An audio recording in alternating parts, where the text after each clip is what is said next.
बोल श्री विष्णु भगवान की जय, बोल कार्तिक मातम की जय। कथा प्रारंभ होते हैं, विराजो श्री हनुमान, राम तो लक्ष्मण जानकी, सदा करो कल्याण, सियावर रामचंद्र की जय, पवन सुत हनुमान की जय, गिरे श्री गुरु महाराज की जय, बोलो भाई सब संतन की जय।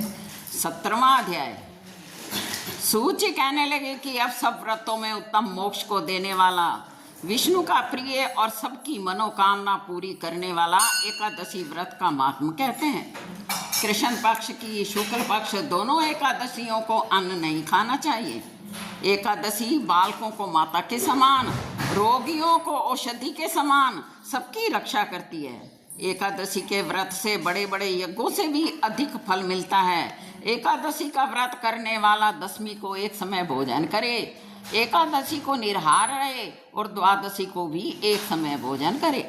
इस प्रकार व्रत करने वाला महापापी भी मोक्ष को प्राप्त होता है।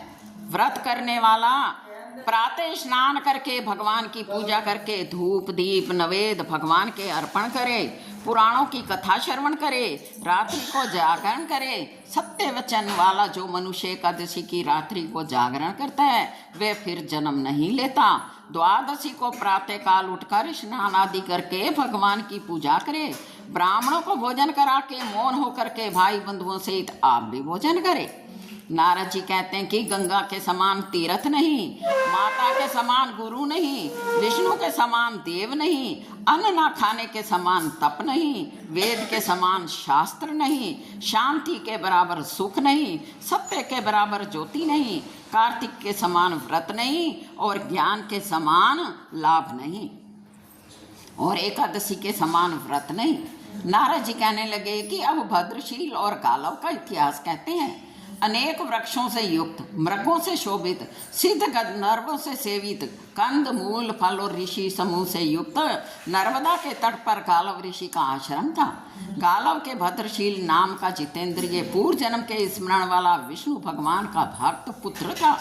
भद्रशील खेलते हुए बालकों के साथ मिट्टी की मूर्ति, भगवान की मूर्ति बना करके उनकी पूजा किया करता था और सब बालकों को भी उपदेश दिया करता था कि वे भगवान का पूजन करें तथा एकादशी का व्रत करें। बालक भी उसके उपदेश के अनुसार वैसा ही करते थे। उसके ऐसे चरित्र को देखकर एक दिन उसके पिता गालव ऋषि ने कहा कि हे भद्रशील, तू सदैव विष्णु भगवान की भक्ति में ही रहता है, ये ज्ञान तुझको कैसे प्राप्त हो गया? इसका क्या कारण है, सो हमसे कहो। तब भद्रशील कहने लगा कि पिताजी, मैं आपको अपने पूर्व जन्म के वृत्तांत को सुनाता हूँ। पिताजी, पहले जन्म में मैं चंद्रवंश में उत्पन्न हुआ तथा दत्तात्रेय से शिक्षा ग्रहण की। धर्म कीर्ति मेरा नाम था। मैंने 9000 वर्ष तक राज्य किया और उस काल में मैंने बहुत से धर्म और पाप कर्म भी किए। देववश में मैं बुरी संगति में पड़ गया और अपने पाखंडी साथियों के कहने से वेद मार्ग छोड़कर पाखंड मार्ग ग्रहण कर लिया। मेरी प्रजा मुझको अधर्मी समझकर वे भी अधर्म के कर्म करने लगी और धर्मशास्त्र के कथनानुसार उनके पाप का छठा भाग भी मुझको मिलने लगा, क्योंकि राजा प्रजा के धर्म और अधर्म के छठे भाग का अधिकारी होता है। एक दिन हम शिकार खेलने वन गए। उस दिन सारे दिन भूखे व प्यासे रहे, खाने को कुछ नहीं मिला। फिरते फिरते मार्ग भूलकर हम सायंकाल को नर्मदा नदी के तट पर आ निकले। वहाँ बहुत सारे वैष्णव इकट्ठे होकर उस दिन एकादशी होने का कारण व्रत रखकर जागरण और भगवान का कीर्तन कर रहे थे। मैं भी रात भर वहाँ भूख व प्यास से दुखी होकर के पड़ा रहा। प्रातःकाल होते ही भूख और प्यास के दुख से मेरे प्राण निकल गए। तब उसी समय यमराज के दूत मुझको पापी समझकर मारते पीटते यमराज के पास ले गए। यमराज ने चित्रगुप्त से मेरे सारे पाप पुण्यों का लेखा पूछा।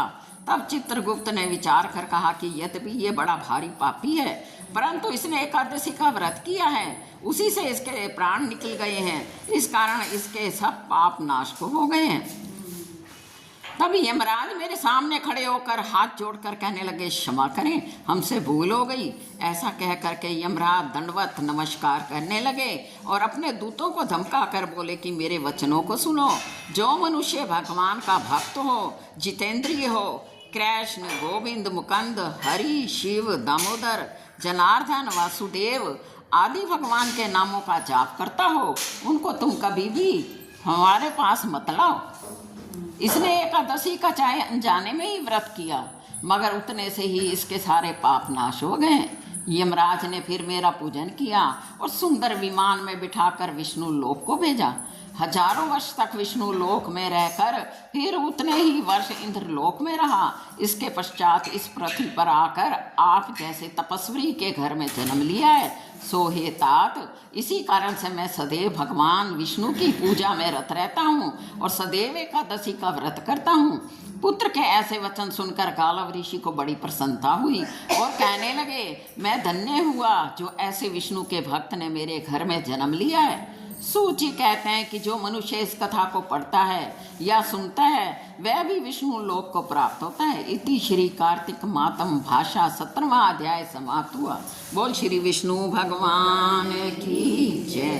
कथा समाप्त होत है, विदा हुए हनुमान, राम ते लक्ष्मण जानकी, सदा करो कल्याण, सियावर रामचंद्र की जय। पवन सुत हनुमान की जय, मेरे श्री गुरु महाराज की जय। बोलो भाई सब संतन की जय। राम